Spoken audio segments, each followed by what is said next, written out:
మా ప్రభుత్వం పనితీరుకు, మా ప్రభుత్వం ప్రజల మద్దతుకు, ప్రజల్ని ఏ రకంగా మేము ఆదుకుంటున్నామో, ప్రజల్ని కంటి కనురెప్పలా కాపాడుతున్నామో అనేదే ఈ ఫలితాలు నిదర్శనం.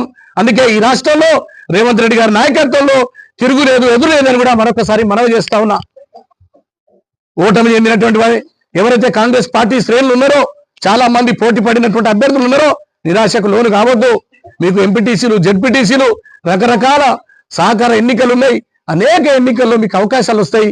కలిసి కట్టుగా ఈ రకంగానే ఈ జిల్లాని కంచుకోటగా నిలబెట్టాలని కూడా విజ్ఞప్తి చేస్తా ఉన్నా. అదేవిధంగా నేను ఇందాకేదో ప్రెస్ మీట్ చూసిన, గుంతగండ్ల జగదీశ్వర్ రెడ్డి గారు మాట్లాడుతూ అరాచకం, దౌర్జన్యం అనే పెద్ద పెద్ద మాటలు మాట్లాడుతూ ఉన్నారు.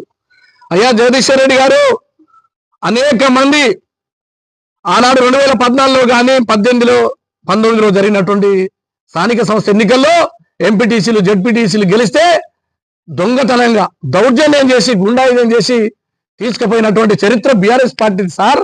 మా కాంగ్రెస్ పార్టీకి ఆ చరిత్ర లేదు. ప్రజల మద్దతు ఉంది. ఇంకా కూడా బుద్ధి రాలేదు బీఆర్ఎస్ వాళ్ళకని దీన్ని బట్టి అర్థమవుతా ఉంది. ప్రజల్లో చీదరించుకున్నారు. మీరు తప్ప ఈ ఉమ్మడి జిల్లాలో ఒక్కటి కూడా గెలవలే. ఆ గెలిచింది కూడా మీరు అత్యవసర మార్కులతోనే. ఇంకా బుద్ధి తెచ్చుకొని ఇవాళ సంక్షేమ కార్యక్రమాలు ఏదైతే ప్రభుత్వం చేస్తుందో దానికి సహకరించండి. ఈ జిల్లాలో మరి పెండింగ్ ప్రాజెక్టులు 10 సంవత్సరాల్లో మీరు ఒక పని కూడా చేయడానికే కదా మీకు బుద్ధి చెప్పిండ్రు. ఇంకా మళ్ళా కాళ్ళల్లో కట్టె పెడతాం, గూండాయుధం, రౌడీజం అంటావు. అంటే కింద పడ్డ పైసే నాదే. దీని అర్థం ఎట్లుందంటే, వెనకటి ఒక ఆమె మా ఊర్లో లక్ష్మక్క ఉంటుంది, మొగని కొడుతుంది, మొగసాలకు వచ్చి ఏడుస్తుంది. అట్లుంది కథ మీది.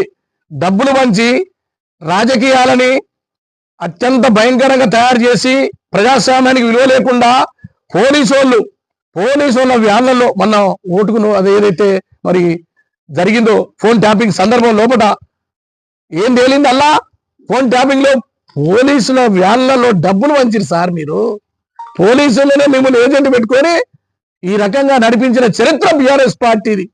అటువంటి బీఆర్ఎస్ పార్టీ ఇలా పెద్ద పెద్ద మాటలు మాట్లాడుతూ ఉంది. దీన్ని నేను తీవ్రంగా ఖండిస్తున్నా. ఒకవేళ మేమే కనుక దౌర్జన్యం చేస్తుంటే 100 ఫలితాలు రావాలి కదా కాంగ్రెస్ పార్టీకి.